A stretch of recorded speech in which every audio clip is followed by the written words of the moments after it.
Thank you, Annette. So firstly, this is an amazing opportunity, and for the inaugural ProsTIC meeting, this is such an honour to be able to chair and open the session. I'd like to just firstly say, Michael, Annette and your team, you've done an amazing job putting this together. It's very professional. I could learn a bit.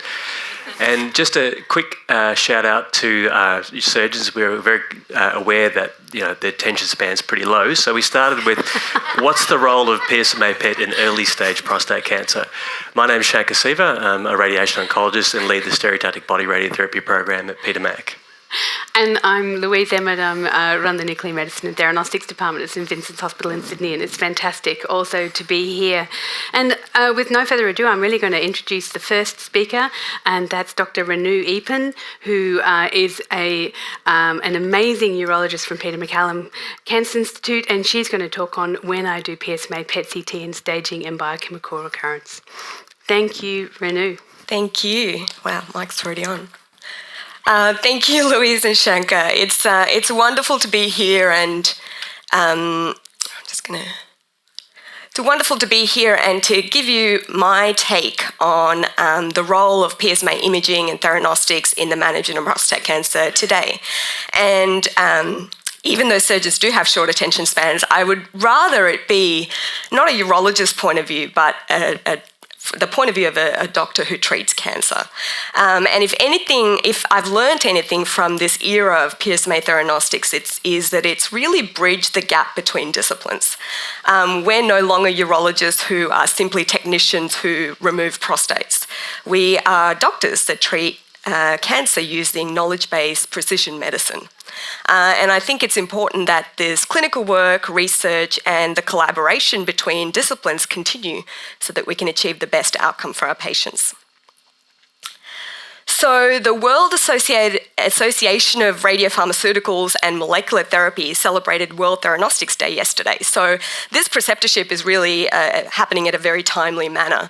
So since the early days in the 1940s when Dr. Hertz first treated thyroid cancer with radioiodine and the treatment for neuroendocrine tumours with peptide receptor radioligand therapy, theranostics has really come a very long way.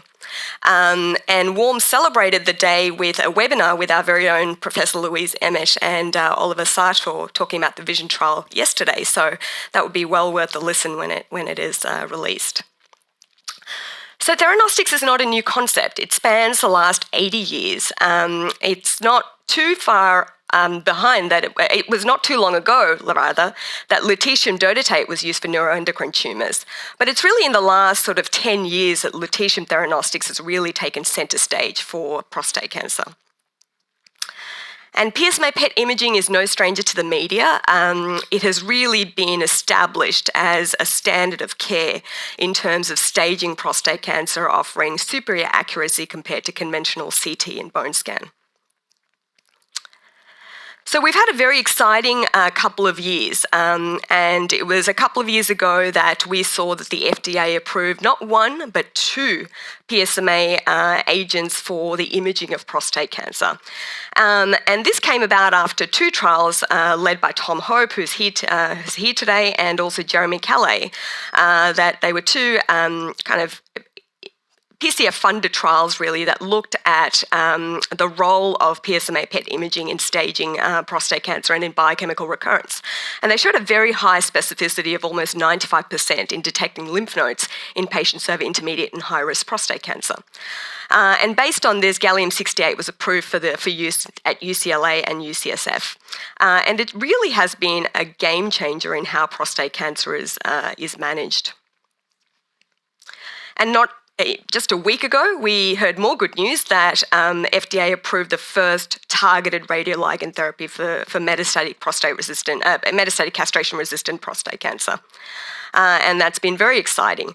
And in addition to that, FDA also approved Locomets, which is a preparation kit for gallium-68. So the approval of a diagnostic element with radioligand therapy really is a hallmark of true theranostics. And Dr. Howard Soul mentioned this in his opening speech, but Dr. Miyahara and Dr. Soul wrote a very nice state-of-the-art article in the Journal of Nuclear Medicine that was published just this year, showing really how things have progressed from the discovery of PSMA through the early and late game-changing trials that have led to this PSMA Theranostics revolution. And this is a very nice timeline that shows the major milestones with some critical PCF-funded trials and foundational PSMA research that have occurred to make this all happen. And you can see here the contributions that ProsTIC has made in contributing some really landmark trials to this scenario. And it's a wonderful article, and it sort of highlights everything from the birth and infancy of PSMA to its early youth, its adolescence through translational research and the approval of the imaging agents, right through to its adulthood now, which is really the PSMA Theranostics revolution. So why do we do all of this? It's prostate cancer. So the Movember Foundation, through their prostate cancer outcomes registry, gives us a very nice insight into the patterns of care for prostate cancer. And we can see that a lot of prostate cancer diagnosis is localised, with 1 in 4 patients presenting with high-risk disease.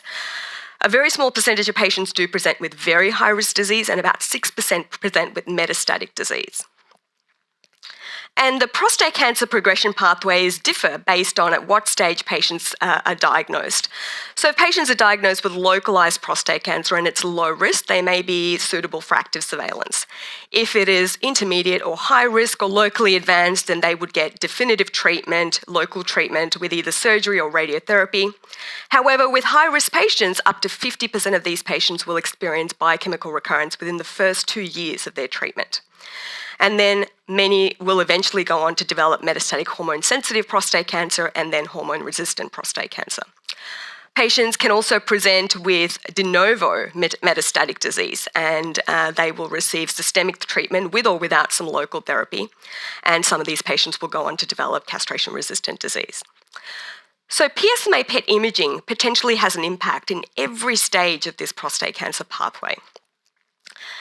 And what's really exciting to see is that theranostics has an application earlier and earlier in the spectrum of prostate cancer, right from the outset where we're doing surgery and radiotherapy for localised disease, right through to castration-resistant and very advanced disease. And you can see here some of the landmark trials that have been done in this scenario, including the first prospective PSMA phase 2 trial in advanced stage disease and the recently reported therapy and vision trials that have led to the FDA approval of radioligand treatment.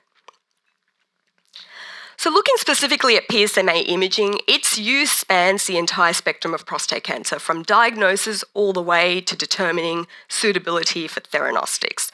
This is now a very established modality for staging prostate cancer prior to local treatment, for localization of disease and biochemical recurrence, and of course for determining their suitability for theranostics.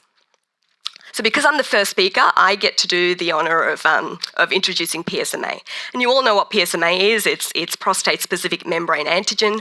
It's a large 750 amino acid glycoprotein that's found on the membrane of prostate cells.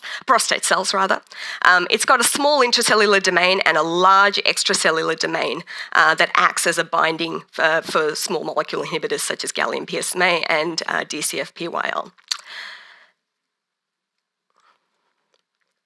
PSMA expression is regulated by the androgen receptor, and its expression is increased by a factor of 1,000 in prostate cancer, and this expression is dramatically increased when patients develop high-grade tumours, castration resistance, and metastatic disease.